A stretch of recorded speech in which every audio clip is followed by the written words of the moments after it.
And it is 8 o'clock. So, as always, we're going to start on time, even though we're talking about the weather, and we know how that goes. It comes, it goes, it changes, it snows sometimes. My grandchildren are hopeful about the snow portion. Anyway, so welcome to the intersection this morning. We're going to take just a couple minutes for announcements, and maybe more like weekend announcements given what's going on.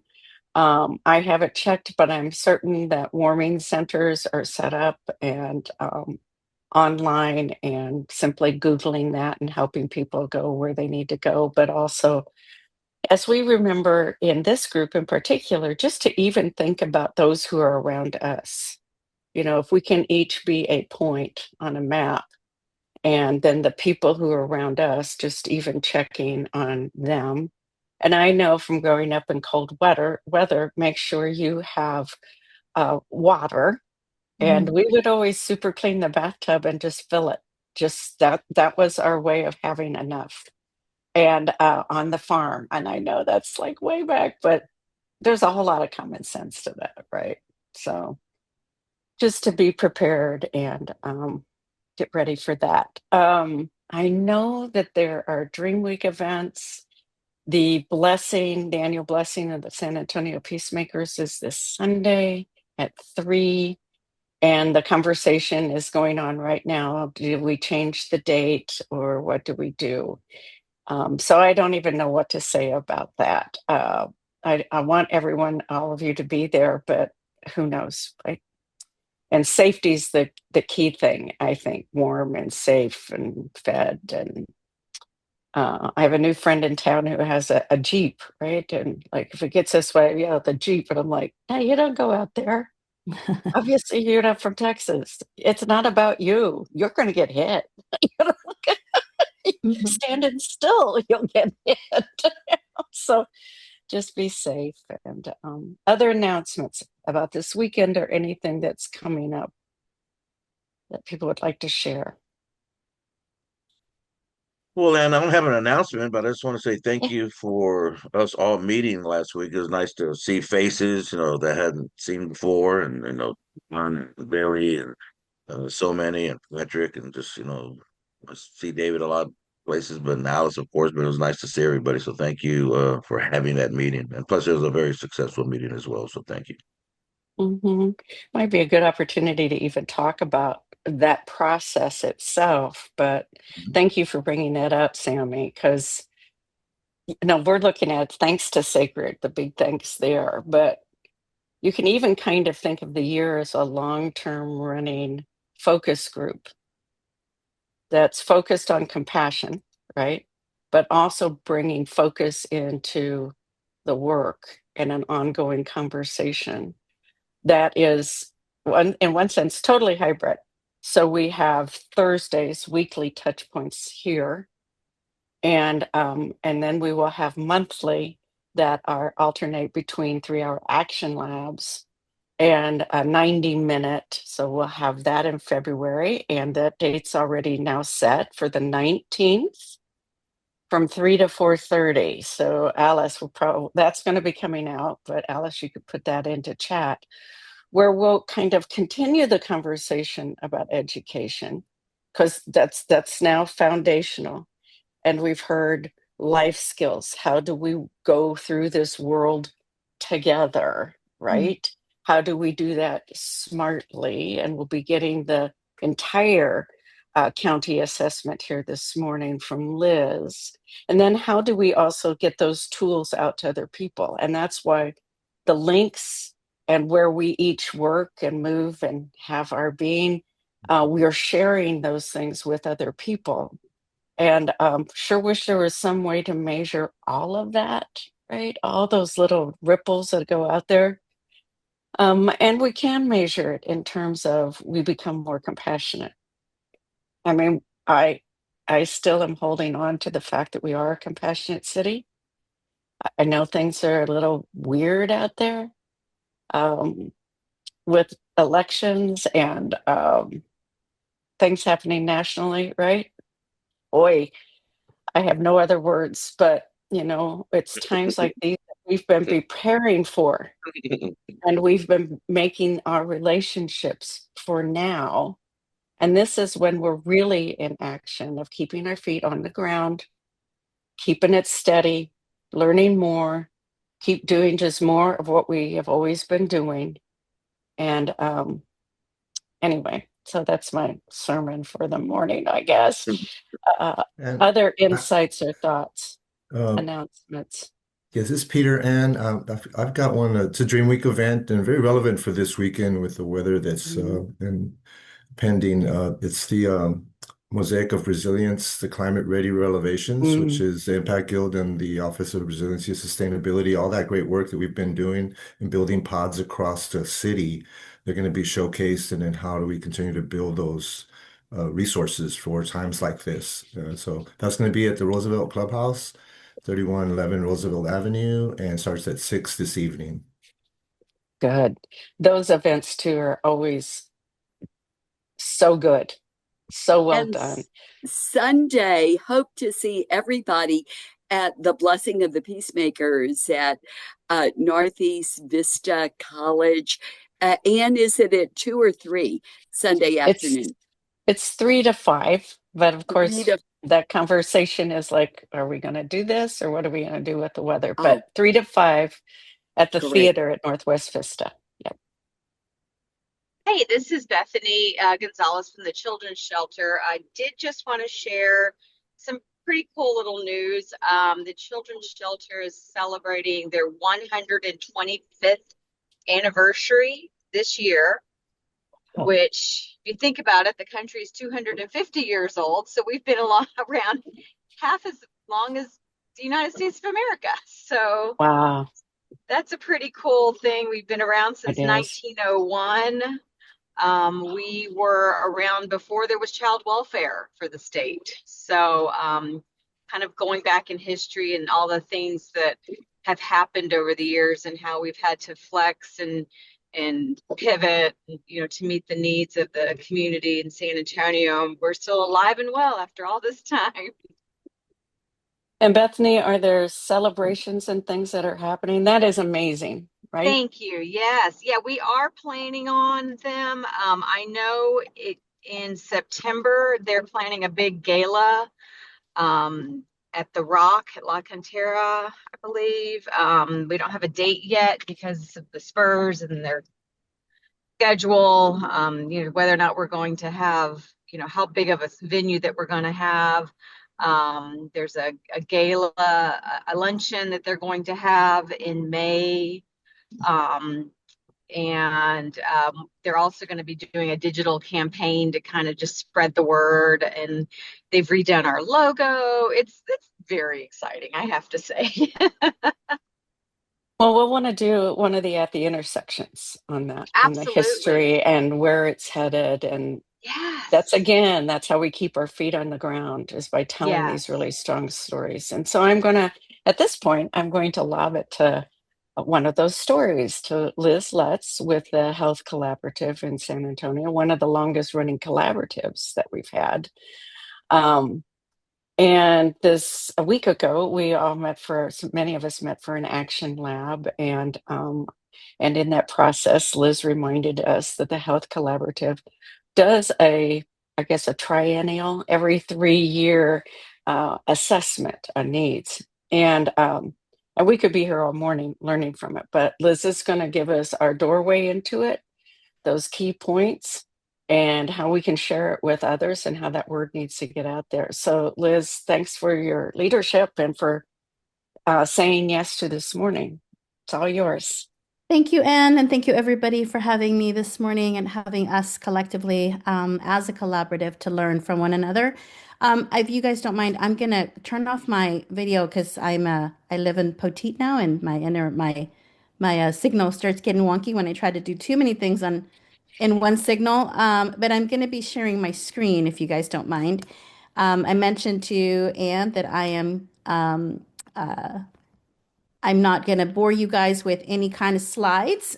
Instead, we are going to be providing you a brief. It's a brief that we put together for community and I'll share it with you guys here on the screen. So this is pretty much what we're going to be focusing on. So again, first of all, just want to thank you guys for all of the wonderful work that you do as leaders, nonprofits, and as a community group, right, at the intersection, because community health is really shaped where you serve every single day. And we believe that very strongly.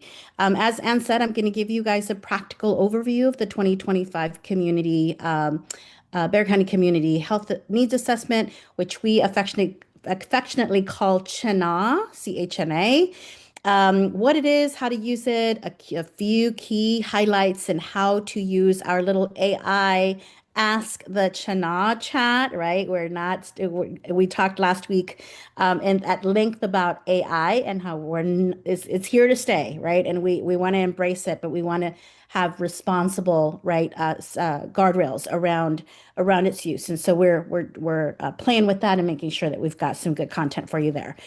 We'll also provide you information on who to contact and how you can plug into action by joining a community work group. This in itself, right, at the intersection is a community work group, as Anne so beautifully said, right, at the work continues where we have these conversations. All right, so let's get right into it. For those of you who don't know, I'm going to tell you guys a little bit about what H&I is, sort of frame it, and think of this community health needs assessment is basically a health snapshot and listening report, right? It combines data on health and quality of life, and most importantly, integrates community voice, right? What residents and frontline leaders are saying, experiencing, so that we can name the biggest needs and act together, right? So this year's process included input from over 200 residents and leaders with attention to vulnerable groups like our disabled individuals. And I know I don't like the word disabled, I love abled individuals, but still the relative word, veterans, youth, and formerly incarcerated residents. I mentioned this is an important aspect because we take a special approach to ensuring that people that we are connecting with in group settings are scouted by our community health workers that are also lay leaders.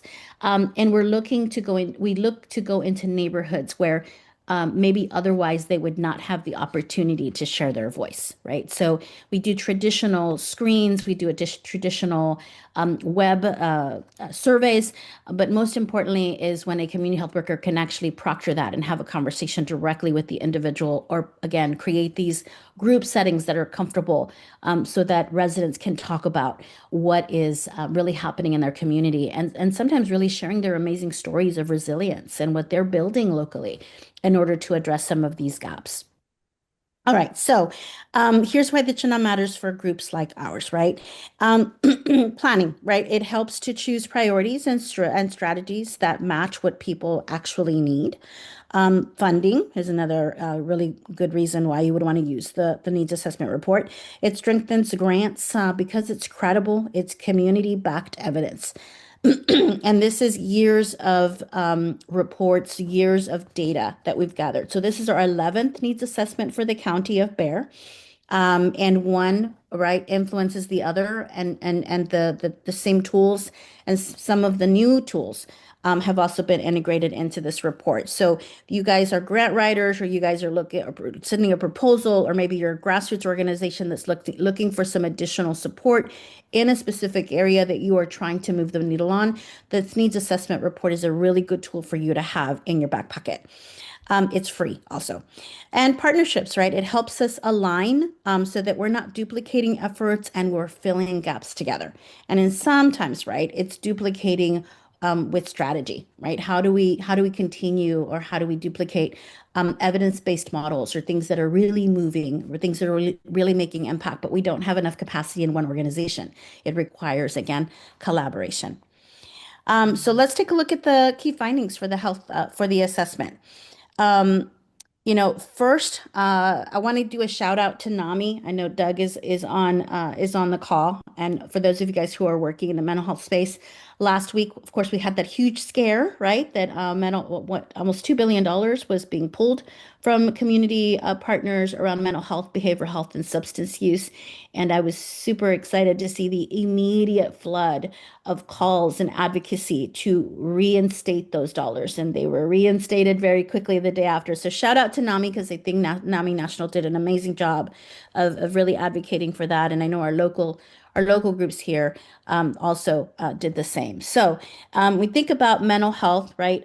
We're looking at residents' shared concerns about stress, anxiety, and the need for stronger support. And we talked a little bit about how in some communities, we still don't have the right amount of providers or the right amount of access points, and how nonprofits are really mending some of those gaps. And so we've got a huge we still have a long way to go when it comes to mental health. Great thing about mental health, though, is that there's a lot more people that are raising that flag. And we did a comparison in previous reports where mental health maybe came up, but there was not enough collaboration or activities around it. There was a lot of barriers around access and information.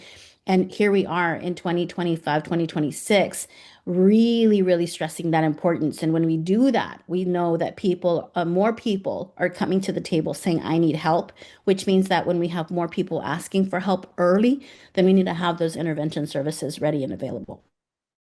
So, from the community and in data, we found that mental health and emotional well-being was top of mind. Basic needs, right? Stable housing, healthy food, the neighborhoods. So that's important. I'm going to go back here to the mental health and emotional well-being. Stress, anxiety, and access to behavioral health supports really, really, again, about 1 in 4 adults reported a diagnosed depressive disorder.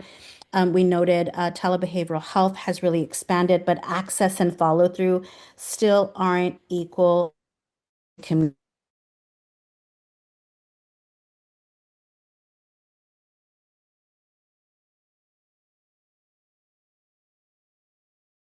It's in the report where we talked about what things are what things are working, and we talked about increased insurance and the great job that we're doing as a community and as Texas to try to get more navigators to support families with not only learning about healthcare, enrolling to healthcare that's affordable to them, and then keeping the healthcare and using healthcare.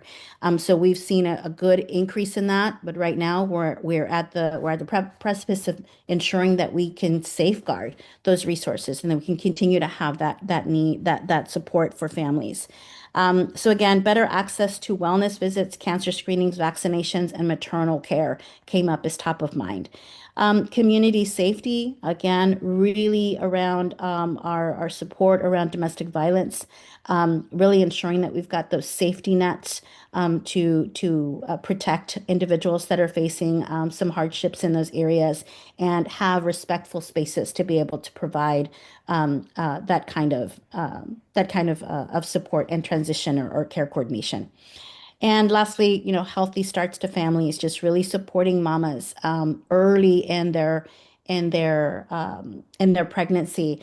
So there's a special report in the report specifically around infant mortality, and the correlation of the rise in infant mortality when mamas are not early in care, which we've all known that, and how it affects more of our African American community than it does other ethnicities. So those are some key things that I want to make sure that you have as awareness, because these are all things that really came at the top for even community members.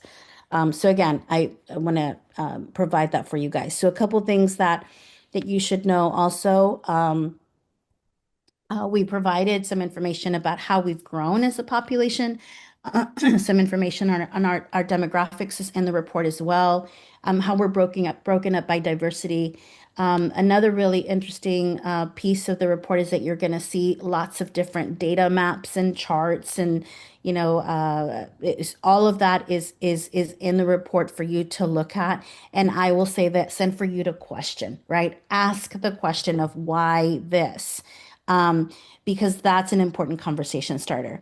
The report is about 300 plus pages, and that's because we've included some technical notes for you. We've included some community voices in the report, so that you also are able to extract that and maybe look inward within your communities about, does this resonate with the people that you're serving? And perhaps even invite them to one of the community focus groups that we are planning on having this entire year. So I'm going to go cross over to where you can find the report. Give me 1 second because my little bar kind of moved over. There it is. All right. So you can find us at healthcollaborative.net. And when you go to our website, you're going to go to this little part over here that says Community Impact Reports. And when you go to reports, you're going to see basically our library, our digital library of all of the reports that we've done. The great thing is that if you are serving a community that is on the border of Bexar County, if you're serving on the border of, let's say, Bexar County and Atascosa, Bexar County and Comal, Bexar County and Guadalupe, this last year was the first year that we were able to expand our needs assessment reports into those other geographies. I mentioned this is our 11th needs assessment for Bexar County. This is our 3rd needs assessment for Atascosa. And oops, that's not coming up. And then this is our 1st for Guadalupe and our 1st for Hill Country, our 1st for Comal. Hill Country is going to be about 5 to 6 other geographies. And I apologize if the little image isn't coming up, but when you click on it, you'll be able to see the report. These are intentionally separate reports, but there is a lot of crossover when it comes to concerns and issues. And we took this approach. Our board has been working on this approach for a number of years because this is a self-funded report for both the needs assessment and the health improvement plan. These are reports that the Health Collaborative funds almost entirely. And I say almost because there's a great deal of in-kind support that our community provides in order for us to be able to print these reports and publish them out to community. I'll say that we all know that Bexar County is a rich county when it comes to programs, when it comes to clinical services. We've got some of the best clinical and hospital systems here. And so it made sense that we provide a snapshot that was about Bexar County, but also about the other communities that sometimes and often, often come into Bexar County for the things that they might be looking for. So this is, again, an opportunity to learn about how it impacts where there's crossover into the work that we are doing. The other thing I'll mention is that we once we do a needs assessment, which is that snapshot, we go into action, and this is where we provide space for collaboration, for connection, for coordination of a lot of the programs and services that are out there, for future planning and strategic alignment, for future funding, future pools of resources, and that's called our Community Health Improvement Plan. This year we've launched and we're working side by side with San Antonio Metro Health Department, and to really pick up for the 5 community focus areas that we'll continue to support. And those areas are food security, housing stability, behavioral health and mental well-being, prenatal care is the 4th.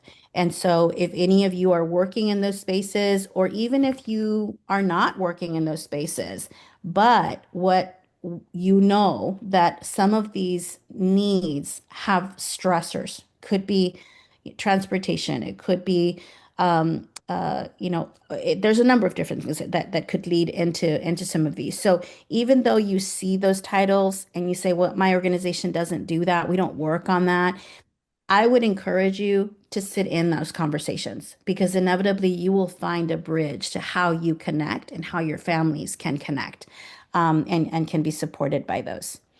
So my ask is very simple for you. I'm sorry. Let me go back on here. So I mentioned to you guys that we have this little chat box.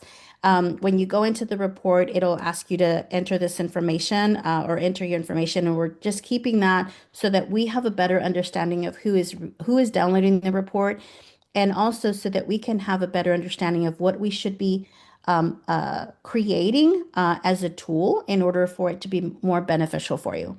I'm going to also recommend that if you are really, really into trying to understand more information, CNow is our research partner. They've been our yin and yang, our yin to our yang on these needs assessment reports for a number of years. They've got really wonderful tools. They've got additional reports that they've done for community. And in tools, you're going to see a couple different things.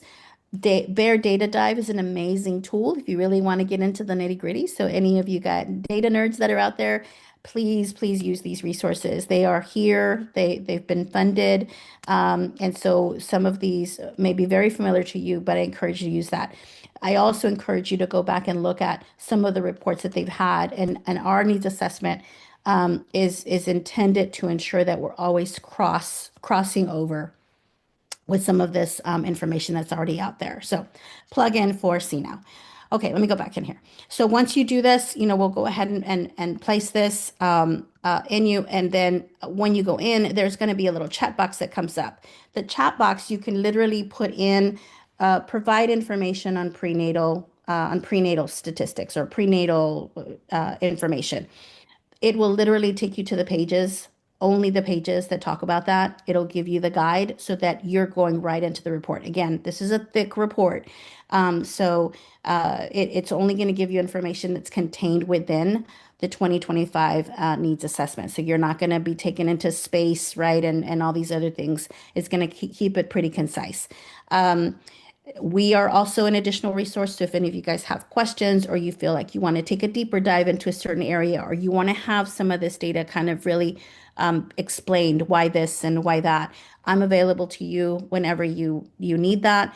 If you need a special presentation specific to topic areas that you are looking at and you want to distill that, we're happy to do that as well. So that invitation is always there. Let's see. So again, you can contact us and I'll provide my contact information for you guys on chat here in a minute. But again, the last thing that I'll say is our ask is very simple. We choose at least one area where you can contribute your voice, your lived experience, your outreach, or your program insight. And if every organization really tries to do everything, right, we know that we are not the solution. We independently are not a solution for anyone. But together, right, and in alignment, we can take a piece and we can build a lot of momentum. And I think that's what's really wonderful about the work at the intersection, the work of Sacred and why I've admired Anne so much, with compassion, because this is really what it's about. So again, if you guys have any questions, please let me know. I'm available to you. And I know that was quick. That was a very brief overview. But if there's any questions, I'm very happy to answer them. And I see, Peter, you have a question or you have your hand up? Yes. Thank you, Liz. Thank you for the presentation and the work. Of course, it's very relevant for our city. And wanted to ask a question about working with the Center for Health Empowerment in South Texas and Dr. Adriana Rocha Garcia. We're very concentrated on the South side right now. Mhm. And something that has been said consistently is that life expectancy, you would say north of Highway 90, which is kind of the dividing of the city, is 20 years longer than if you live on the southern side of 90. Mhm. Uh, and so we say that, and does the report address that within it? Can that be validated within this report? I know that there's Absolutely. other reports that can speak to that. Absolutely. So Peter, that conversation has been a thread of the needs assessment reports. I'll say very early, right? Our first report was published in 97. And even in 97, we were talking about the divides. That is a continuous thread throughout the report about life expectancy and where you live. And I think now is a time where we start to look at how people that are migrating because of affordability or lack of affordability, it will likely change some of that. We still see, right, development and infrastructure build and how it affects people where they live and where they can stay. We're seeing a lot of change, right, in the west of community. There's still a lot of lack and a lot of resource building there, but we're seeing what development is doing in some of these communities. And so it wouldn't be surprising, and it has not been surprising for us to see where families are really pushing further out, where there are deserts of access points. You know, I look at the far east side, right? Industrial space and what they have access to. I live, like I mentioned to you before, I've always lived on the south of San Antonio, and I'm living further out south in San Antonio, in Atascosa, and kind of really seeing again the car dependency for resources, the lack of affordable housing. Right now, we have a larger percentage of renters than we do homeowners in some of these areas versus in, you know, in the north of San Antonio. So those continue to be themes throughout the report, and the data is coupled with that. Well, excellent question, but yes, Peter, absolutely. Thank you, Liz. Thanks for the great work. And we're going to start utilizing your report, of course, and dig down as we do more work there. So thank you. Yes, wonderful. Yeah, and I've got a great relationship with our chest folks and the San Antonio Vascular and Endovascular Clinic. So we really value your supports. Anything we can do to support the work there, like you said, we are not just providing a report. We also do services linked to care coordination and access to healthcare. So please count on us for any of that. Thank you. You're welcome. Are there any other questions? I know it's 8:31. Wow, Liz. That's my first response is like, wow. And in fact, I'm even thinking about like pathways to hope, that maybe there's a session or part of the plenary of just how to get to this assessment and what we can find there and how that can um, further develop collaboration, knowledgeable collaboration across the city. And I love the fact too that it's now also including other counties. So that we're starting to see the greater whole, and you know, the longevity of all this work speaks a lot to who we are, not only who we are in this city, but what we're about. I love Peter's question and your response that we will start to see where some of this work is happening and the impact that it's happening, that's happening there. One thing that I want to encourage you to do, Liz, and everybody who's here for that matter, but how can you also take what's happening in our year-long Sacred Action Lab in this movement of information and gathering together? How can we tweak and get stronger together in that process? You know, to consider even, you know, we're all trying to meet and do the work, but is there some way to do more of that together to um, free up more time to do what we sometimes call the real work, right? Coming together is part of the real work, but if we're coming together more across the board and providing that opportunity, maybe that will loosen up other time within individual organizations to be doing more frontline and that kind of thing. So keep that in mind. How does this work together? With that process, we just did, of course, education, and we're talking institutional and community education.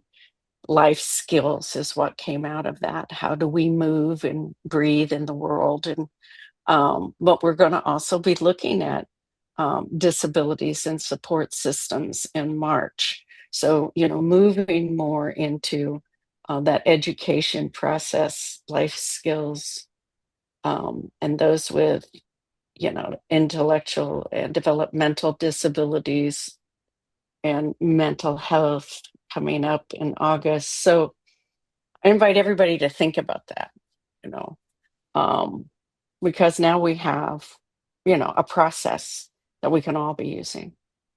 Other thoughts or questions besides awe? Sammy, your hand's up. Yes, questions for Liz. As far as this report and as far as the collaborative itself, is it only for Bexar County? Is it for surrounding counties as well? That's a great question. So Barrett County, the report, we expanded the report and we'll continue that. We're now starting to work with those counties to see if they would like to start to integrate a community health improvement plan that's made up of their stakeholders and their service providers, and we'll be happy to facilitate that for them. Service provisions for care coordination, our largest percentage of families that we serve is Bear County. However, about 20% of our community we serve in Comal and Atascosa. We've got just like maybe 2% that is really Medina and Guadalupe. So biggest areas of servitude is going to be Bear County. Atascosa, I'll say, is the second, Comal being third. And for navigation services, we covered 32 counties. So that's going to be for Affordable Care Act enrollment, ACA education, and right now during open enrollment season, a lot of the navigator work that we're working on right now is clearing up broker fraud issues, unfortunately, and also ensuring that people are staying on their plan and that they can continue to afford their plan. So special enrollment is all about any changes, but our navigators covered 32 counties. Excellent. Yeah, the reason I asked is because on February 7th, we have a contingent of people coming in from SJRC. Matter of fact, my good friend here, Patrick's here. I saw him down at the meeting last week, and he was down at our event when we had for our pecan harvest, him and Mhm. some of his representatives.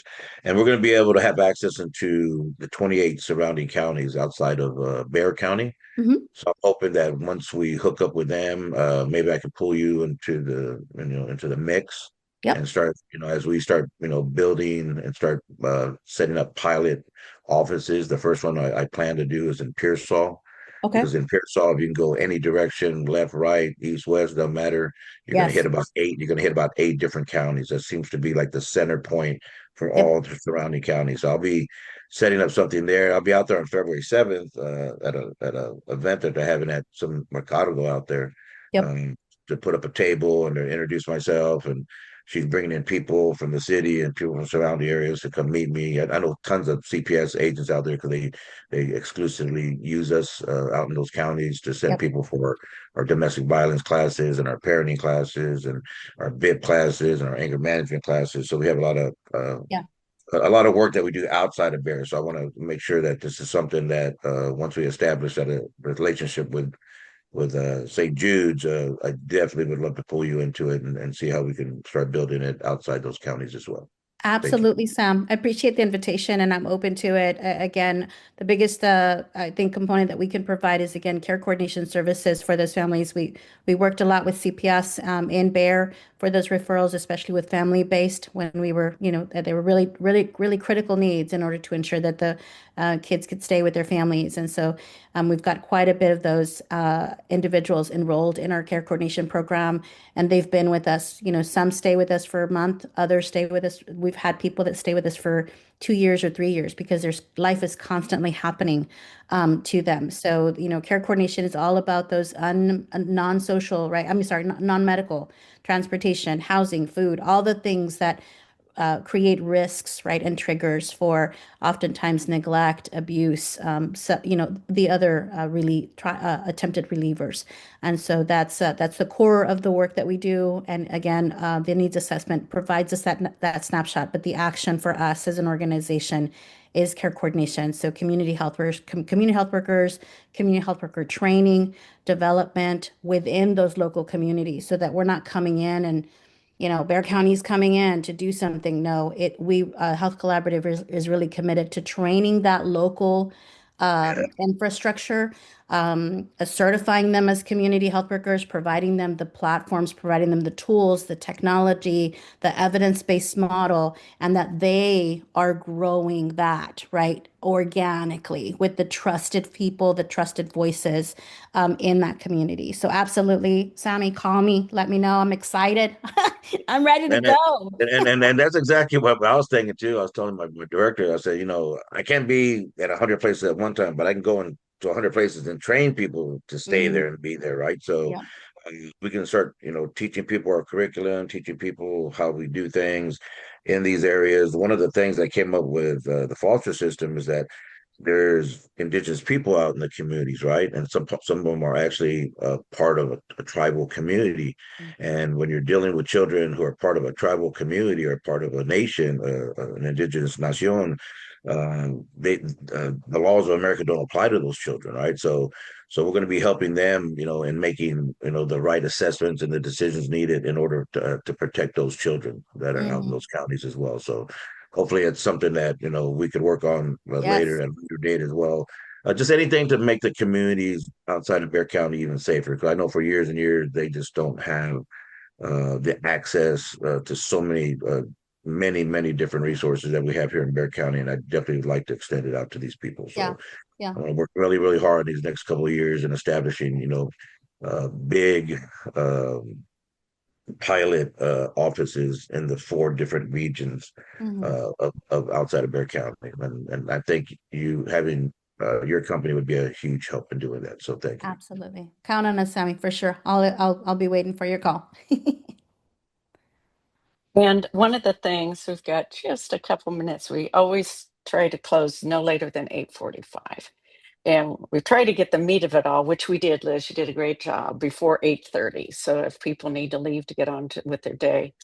And let us not forget, Billy tells me he should be able to post this link online, but this is a perfect way to get at information. Is one of these recordings. So we can spread Liz and her information all over the place while Liz stays at home in Poteet. What a great thing, right? We did that at the Action Lab where we shared the high school students as consultants with nonprofits, for example. We just took a snippet out of the recording. Everybody was able to hear it, and almost 90% of the people responded that were there that they were going to tell other people about it, how amazing it was. So it's all about, moving into action and being kind of specific about that.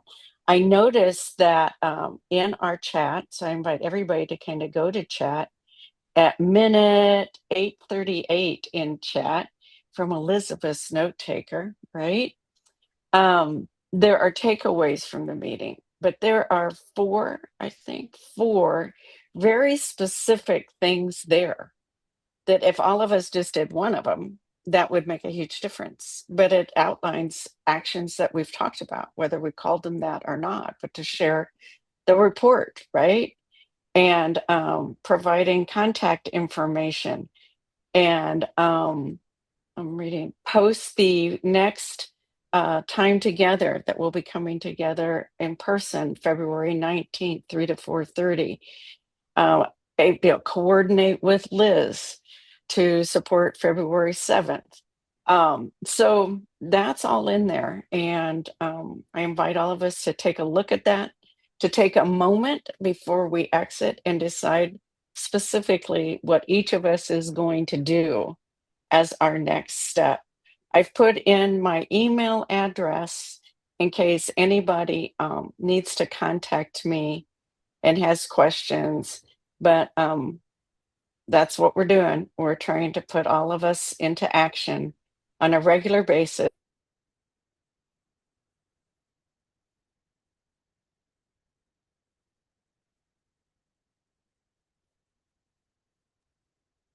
I think we lost Anne.